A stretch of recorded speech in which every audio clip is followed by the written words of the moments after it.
الحمدللہ رب العالمین والصلاة والسلام علی سید الانبیاء والمرسلین اما بعد فاعوذ باللہ من الشیطان الرجیم بسم اللہ الرحمن الرحیم۔ سورہ فتح چل رہی تھی اور اس کی تقریباً 20ویں آیت تک ہم پہنچے تھے۔ آگے اللہ تعالیٰ نے ارشاد فرمایا وَأُخْرَى،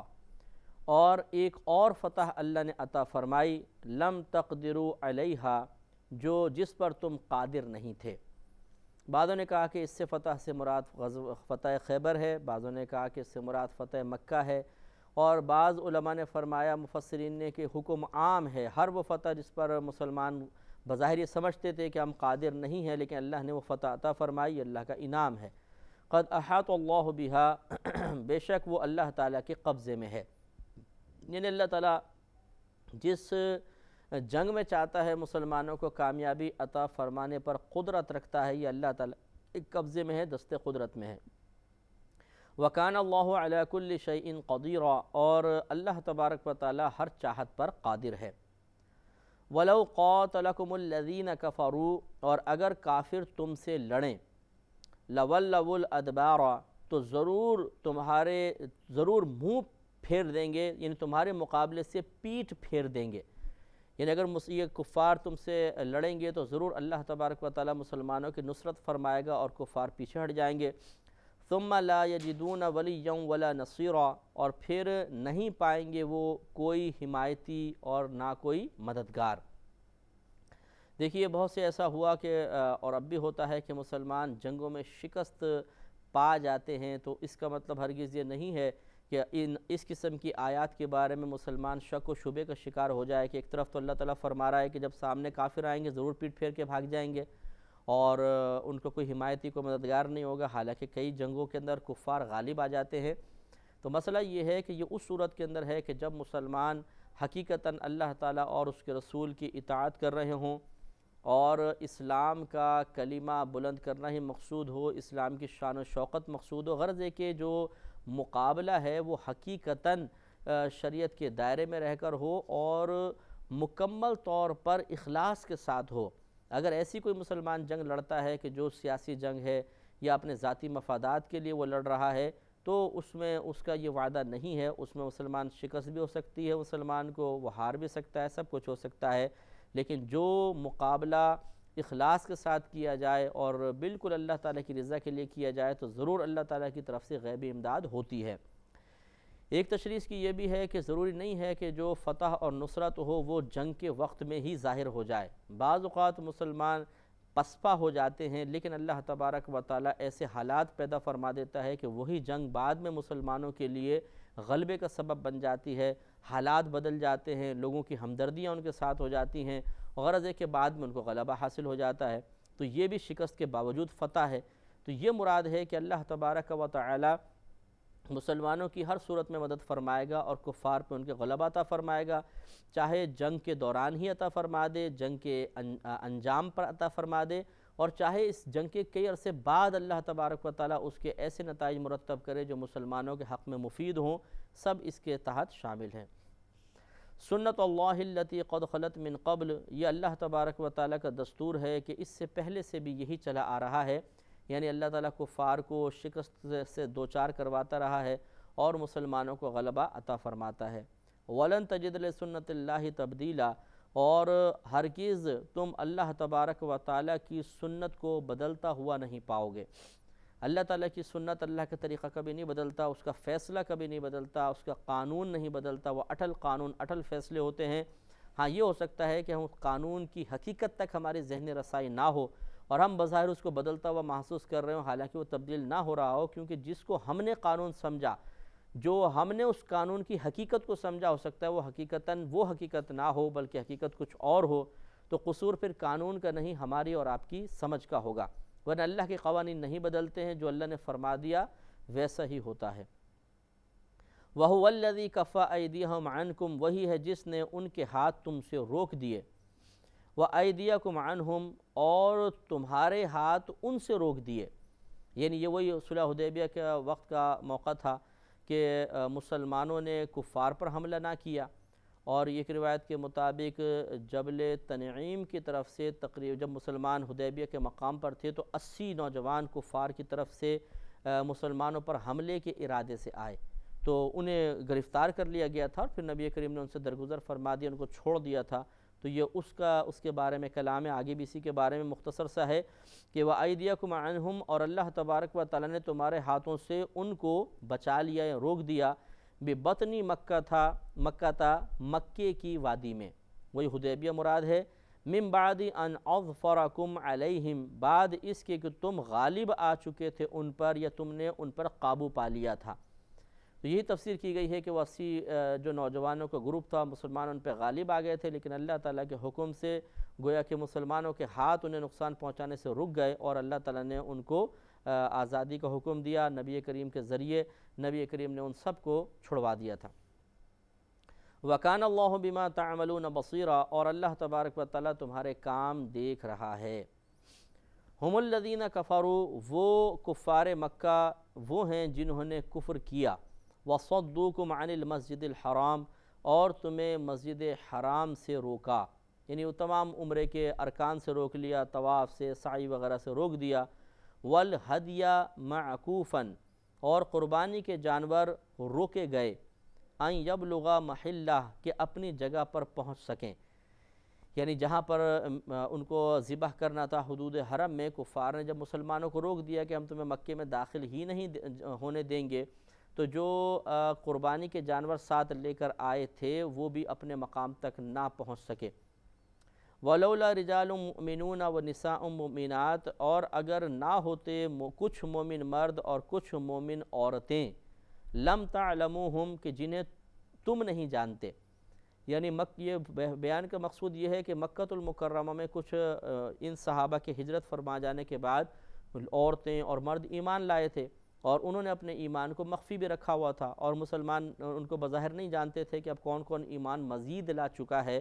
تو اللہ تعالیٰ آگے جو کچھ بیان فرما رہا ہے اس کا مطلب یہ ہے یا اس کا پس منظر یہ ہے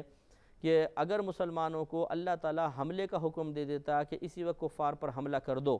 تو مسلمان مکہ المکرمہ میں داخل ہو جاتے اور قتل و غارت شروع ہو جاتی، تو اس میں وہ مسلمان جو وہاں پر ایمان لا چکے تھے، مرد عورتیں، ہو سکتا ہے وہ سامنے آ جاتے اور انہیں بھی مسلمان مار دیتے۔ تو ان کی وجہ سے اللہ تبارک و تعالیٰ نے مسلمانوں کو گویا کہ مکے پر اس وقت، یعنی حدیبیہ کا جو صلح ہو رہی تھی اس وقت حملے کا حکم نہیں دیا، روک دیا،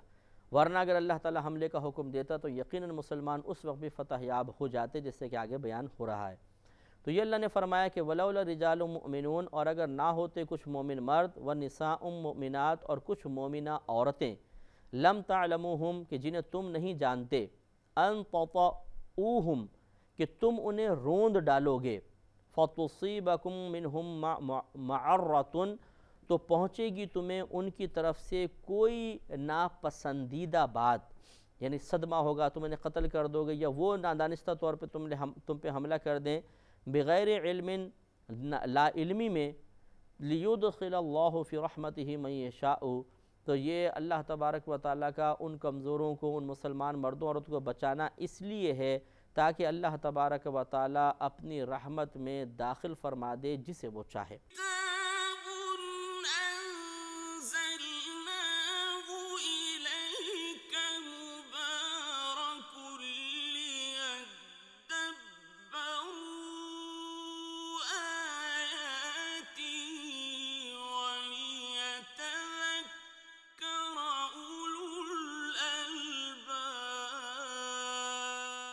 تو گویا کہ اللہ تعالیٰ نے ان پر کرم فرمایا، رحم فرمایا ان مکے میں رہنے والوں پر کہ اگر مسلمان حملہ کرتے وہ بیچارے وہ بھی لپیٹ میں آ جاتے، تو ان کو بچانے کے لیے اللہ تبارک و تعالیٰ نے حملے سے روکا تھا۔ لو تزیلوا، اگر وہ مومن مرد و عورت ان کفار سے جدا ہو جاتے، لعذبنا الذین کفروا منہم عذابا علیما، تو ضرور ہم عذاب دیتے ان لوگوں کو جو کافر ہوئے تھے ان مکے والوں میں سے، دردناک عذاب۔ یعنی یہ دیکھیے اللہ کا کرم ہے، اللہ کی رحمت تھی کہ ان کمزور مسلمانوں کی وجہ سے اس وقت کفار بچ گئے، ورنہ اللہ تبارک و تعالی مسلمانوں کو حملے کا حکم دیتا، بہت سے کفار مارے جاتے اور باقی سب کے سب قید کر لیے جاتے، اس طرح عذاب علیم میں گرفتار ہو جاتے، لیکن ان کمزور مسلمانوں کی برکت سے اللہ تعالیٰ نے ان سے بھی درگزر فرمایا۔ ایز یاد کرو کہ جب جعل الذین کفروا فی قلوبہم الحمیۃ حمیۃ الجاہلیۃ، کہ جب کفار نے اپنے قلوب میں ضد کو قائم کیا، وہی زمانہ جاہلیت والی ضد کہ بس ہم نہیں کرنے دیں گے، ہم تو نہیں کریں گے، بس یہ اڑ جاتے تھے عرب لوگ، کفار جو تھے وہ کسی بھی بات کو انا کا مسئلہ بنا کر اڑ جایا کرتے تھے۔ تو اللہ تعالیٰ نے بیان فرمایا کہ یہ بھی ان کی جاہلیت کے زمانے کی طرح ایک ضد کا مظاہرہ ہے کہ ہم اس سال مسلمانوں کو داخل نہیں ہونے دیں گے، اگلے سال آ جائیں۔ تب ان سے یہ پوچھا جائے کہ بے وقوفو ذرا یہ بتاؤ کہ اس سال کیا مسئلہ ہے، اگلے سال بھی تو تم آنے دے رہے ہو، اس سال کیوں ضد باندھ لی ہے؟ تو معلوم یہ ہوا کہ کسی بیجا چیز پر، بیجا مطالبہ پر اڑ جانا یہ جاہلوں کا کام ہوتا ہے۔ زمانہ جاہلیت کے کفار ایسا کیا کرتے تھے، مسلمان کی یہ شان نہیں ہے۔ تو ایسا ہوتا ہے کہ اسکول میں، کالجز میں، یونیورسٹیز میں، چاہے وہ مختلف طبقے ہوں، چاہے طالب علموں کا شعبہ ہو، اساتذہ کا شعبہ ہو، یا گھر بار کے اندر بھی آپ دیکھیں، دوستوں میں بھی ایسا ہو جاتا ہے کہ کوئی کسی ایک بات پہ اکڑ جاتا ہے، سب اس کو پیار سے سمجھا رہے ہوتے ہیں، بھائی آپ غلط ہو، ایسا نہ کرو، لیکن وہ ضد ہی باندھ لیتا ہے، نہیں میں تو ایسا ضرور کروں گا، نہیں بس میں نے جو سوچا ہے بالکل ٹھیک ہے، ایسا ہی ہونا چاہیے۔ تو یہ زمانہ جاہلیت کے کفار کا طریقہ ہے، مسلمان کے لیے ایسی ضد مناسب نہیں ہوتی۔ اللہ تعالیٰ نے مذمت فرمائی ہے۔ فَأَنزَلَ اللَّهُ سَكِينَتَهُ عَلَى رَسُولِهِ وَعَلَى الْمُؤْمِنِينَ، تو نازل فرمایا اللہ تبارک و تعالیٰ نے اپنا سکون، یعنی اپنی طرف سے سکون اور اپنی طرف سے اطمینان اپنے رسول پر اور مومنین پر۔ وَأَلْزَمَهُمْ كَلِمَةَ التَّقْوَى، اور پرہیزگاری کا کلمہ ان پر لازم فرما دیا، یعنی لا الہ الا اللہ محمد الرسول اللہ، یہ کلمہ ان کے ساتھ لازم کر دیا، مضبوط کر دیا کہ یہ اس پر ان کا ایمان اور مضبوط ہوا کہ ہاں یہ اللہ کے رسول ہیں اور اللہ تعالی ہمارا رب ہے، بالکل مضبوط ہو گئے۔ وَكَانُوا أَحَقَّ بِهَا وَأَهْلَهَا، اور وہ اس کے زیادہ سزاوار اور اس کے اہل تھے،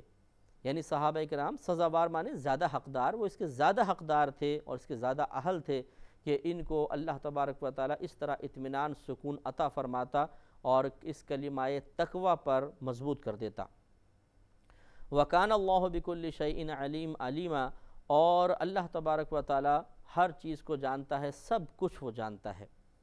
لَقَدْ صَدَقَ اللَّهُ رَسُولَهُ الرُّؤْيَا بِالْحَقِّ، ضرور بے شک سچا کر دکھایا اللہ تبارک و تعالیٰ نے اپنے رسول کا سچا خواب، یعنی اپنے رسول کا وہ خواب جو حق کے ساتھ تھا، سچا خواب سچا کر دکھایا۔ مسئلہ یہ تھا جیسے آپ کو ہم نے بتایا کہ جب نبی کریم صلی اللہ علیہ وسلم حدیبیہ کا جو معاہدہ ہوا تھا، اس وقت جس سفر پر نکلے تھے عمرہ کرنے کے لیے، اس سے پہلے آپ نے خواب دیکھا تھا کہ صحابہ کرام حلق کروا کر، کوئی قصر کروا کر اور مکہ المکرمہ میں داخل ہو رہا ہے، تو سرکار بہت خوش ہوئے اور آپ نے صحابہ کرام سے فرمایا کہ چلیں ہم عمرے پہ چلتے ہیں۔ تو سب صحابہ کرام کا یہی گمان تھا کہ اسی سال اس خواب کی تعبیر، سچی تعبیر ظاہر ہو جائے گی، یہ خواب سچا ہے، یقین نبی کا خواب سچا ہوتا ہے، وحی الہی کی صورت ہے اور ہم اسی سال اندر داخل ہو جائیں گے۔ اب جب وہاں پہنچے تو کفار نے روک دیا اور صلح حدیبیہ ہوئی اور مسلمان واپس آئے۔ اس وقت ان منافقین نے طعنہ زنی کی اور کہا کہ دیکھو اگر یہ معاذ اللہ ثم معاذ اللہ کے نبی ہوتے تو ان کا خواب سچا نہ ہوتا، تو کہاں تم داخل ہو سکے۔ تو یہ اللہ تعالیٰ نے بیان فرمایا کہ اگلے سال پھر جب نبی کریم گئے مکہ المکرمہ میں داخل ہوئے تو اللہ نے ارشاد فرمایا کہ یہ تھی اس کی تعبیر، یعنی بعض اوقات تعبیر فوراً ظاہر نہیں ہوتی ہے، کچھ عرصے بعد ہوتی ہے، لیکن نبی کا خواب بہرحال بالکل حق اور سچ ہوتا ہے۔ تو لقد صدق اللہ، ضرور بے شک سچ کر دکھایا اللہ تبارک و تعالیٰ نے رسولہ الرؤیا بالحق، اپنے رسول کے سچے خواب کو۔ لَتَدْخُلُنَّ الْمَسْجِدَ الْحَرَامَ إِنْ شَاءَ اللَّهُ آمِنِينَ، بے شک تم ضرور مسجد حرام میں داخل ہوگے اگر اللہ تبارک و تعالیٰ نے چاہا، بالکل اس حالت میں کہ تم امن والے ہوگے، یعنی انتہائی امن و امان کے ساتھ ضرور تم مسجد حرام میں داخل ہوگے، محلقین، اس حال میں کہ تم نے حلق کروایا ہوگا، صاف کروایا ہوگا، رؤوسکم، اپنے سروں کو، ومقصرین، اور قصر کروایا ہوگا۔ حلق کا مطلب پورے اس طرح پھروا لینا سر پر، اور قصر کا مطلب ہوتا ہے کہ سر کے بالوں کو کم از کم ایک پورے کے برابر کٹوا لینا، یہ قصر ہوتا ہے۔ پورے سر کا کروا لیتے ہیں تب بھی ٹھیک ہے، ورنہ سر کے 4 حصے کر لیں، چوتھائی سر کے کم از کم جتنے بال ہیں ان کو اگر ایک پورے کے برابر کاٹ دیا جائے تو یہ قصر کہلاتا ہے۔ حلق بھی جائز ہے، قصر بھی جائز ہے۔ حلق اور قصر کے ذریعے پھر انسان احرام کی پابندیوں سے باہر ہو جاتا ہے، لیکن حلق افضل ہے اور قصر میں کم ثواب ہے۔ تو گویا کہ اللہ تعالیٰ نے بیان فرمایا، بشارت دے دی، غیبی خبر دی کہ آج جو یہ منافقین طعنہ زنی کر رہے ہیں بالکل غلط ہے، نبی کا خواب حق اور سچ ہے۔ اس سال اگرچہ نہیں جا سکے لیکن ان قریب ضرور یہ مسجد حرام میں داخل ہوں گے، صحابہ کرام بھی داخل ہوں گے بالکل امن کے ساتھ، اور پھر حلق بھی کروائیں گے اور قصر بھی ہوگا۔ لا تخافون، بغیر کسی خوف کے تم داخل ہوگے۔ فعلم ما لم تعلموا، تو اس نے جانا جو تمہیں معلوم نہیں، یعنی اللہ تعالیٰ کو معلوم ہے جو ابھی تمہیں معلوم نہیں ہے، وہ اللہ تعالیٰ سب جانتا ہے۔ فجعل من دون ذلك فتحا قریبا، تو اس سے پہلے ایک نزدیک آنے والی فتح رکھی، یعنی یہ جو صلح حدیبیہ تھی یہ بھی مسلمانوں کے لیے ایک فتح تھی، اور مسلمان بالکل اطمینان کے ساتھ واپس آئے، اور یہ بھی ایک آگے جو فتوحات ہوئیں اس کے لیے سب سے پہلا اسٹیپ یہی صلح حدیبیہ بنی۔ هو الذی ارسل رسولہ بالہدی ودین الحق لیظہرہ علی الدین کلہ، وہ وہی ذات ہے جس نے بھیجا اپنے رسول کو ہدایت کے ساتھ اور دین حق کے ساتھ، تاکہ غالب کر دے وہ اس دین کو تمام ادیان پر۔ تو معلوم یہ ہوا کہ دیکھیے اس کو بڑا غور سے اس کو سمجھنے والی بات ہے کہ اللہ تبارک و تعالیٰ نے اپنے نبی کو اور دین کو دنیا میں ظاہر فرمانے کا مقصد بیان فرمایا کہ نبی کریم کو اس لیے بھیجا تاکہ وہ ہدایت عطا فرمائیں، اور دین اسلام میں جو قواعد ہیں، ضابطے ہیں، جو عادلانہ نظام ہے، وہ اس لیے بھیجا تاکہ اس کو تمام ادیان پر غالب کر دیا جائے، تاکہ پوری دنیا میں امن و امان قائم ہو جائے۔ مذہب اسلام مسلط کرنے کے لیے نہیں بھیجا، ہمارا مذہب تلوار کے زور پر نہیں پھیلایا جاتا، اس میں زبردستی نہیں ہے۔ ہم دعوت دیتے ہیں، کوئی قبول کر لیتا ہے بہت اچھی بات ہے، اگر نہیں کرتا تو یہ ضرور ہے کہ حاکم اسلام اس بات کی کوشش کرتا ہے کہ اسلام کے قوانین ہر جگہ رائج ہو جائیں، تاکہ لوگوں کو عدل و انصاف ملے اور دنیا سے انتشار و افتراق نکل جائے۔ اس پہ انشاءاللہ سلسلہ کرام جاری رہے گا اگلے پروگرام میں۔ وآخر دعوانا ان الحمدللہ رب العالمین۔